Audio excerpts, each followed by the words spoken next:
नमस्कार भैया, अपन है कलयुग के नारद। और आज अपन आए हैं खिरिया गांव में।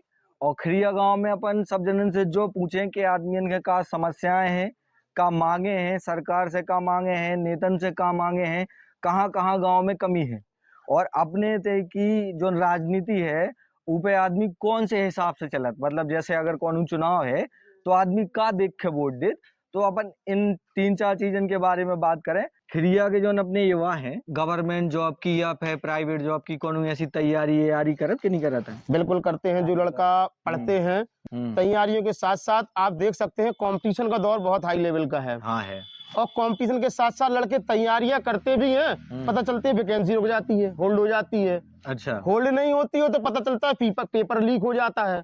तो जो युवाओं की जो मेहनत होती है, इतनी लगन से बेचारे पढ़ते हैं, तैयारी करते हैं, पता चलता है पेपर लीक, उनका पूरे साल का जो है पूरा मेहनत बेकार हो जाती है। मतलब तुम्हारे गांव से ज्यादातर लड़का राठ में पढ़न जाते जी है ना जी।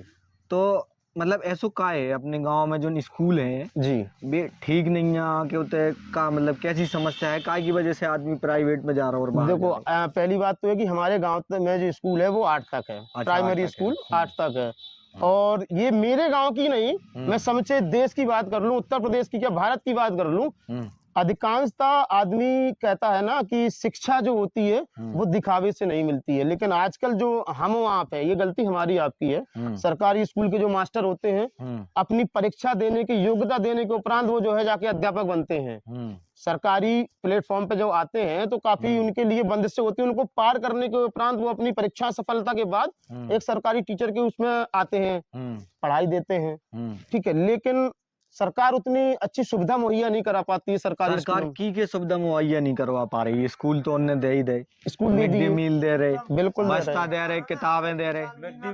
मिड डे मील वैसे मैं इसकी आवश्यकता समझता नहीं हूँ भाई। मिड डे मील दे रहे हैं, अच्छी बात है। बच्चे गांव से ही है, खाना घर में ही बनता है, बच्चे घर से खा के भी जा सकते हैं ना, नहीं जा सकते हैं टिफिन में। हम जैसे प्राइवेट स्कूल में जाते हैं अपने बच्चों के लिए हलवा पूरी नाश्ता पास्ता सब देते हैं टिफिन में पैक करके। क्या हम अपने गांव में अपने बच्चों को टिफिन पैक करके नहीं दे सकते हैं? दे सकते हैं ना। इस पैसे को जो मिड डे मील का होता है, इस पैसों को आप एक अध्यापक की जगह 2 अध्यापक लगाइए। कक्षाओं में जो प्राइवेट स्कूलों की तरह जो है अपनी कुछ गतिविधियां और अग्रसर करिए। लेकिन गांव की मूलभूत समस्या क्या होती है? पत्ते उठाए लौंडा स्कूल पढ़ाने उनने की कहा भैया 10 को रखो अंदर 10 को रखो बाहर। तो हम इन चीजों से बाहर निकलना पड़ेगा अगर बच्चों को शिक्षा देनी है तो। मतलब जुआ छोड़ने पड़े, सबसे जुआ ताश बिल्कुल छोड़ना पड़ेगा। और शराब वराब की भी समस्या है क्या? नहीं, शराब की बिल्कुल है भाई साहब। नशा के मतलब नशा के मामले में का कैसे? नशा के मामले में अपने गांव की क्या पूरे देश की कहता हूँ 80% युवा इस समय नशे की आड़ में है, होड़ में जा चुका है। उसका मूल केंद्र कारण ये है कि सब जो है सरकार आपको आपके घर तक शराब पहुंचा रही, तो कोई बड़ी बात थोड़ा क्या यार।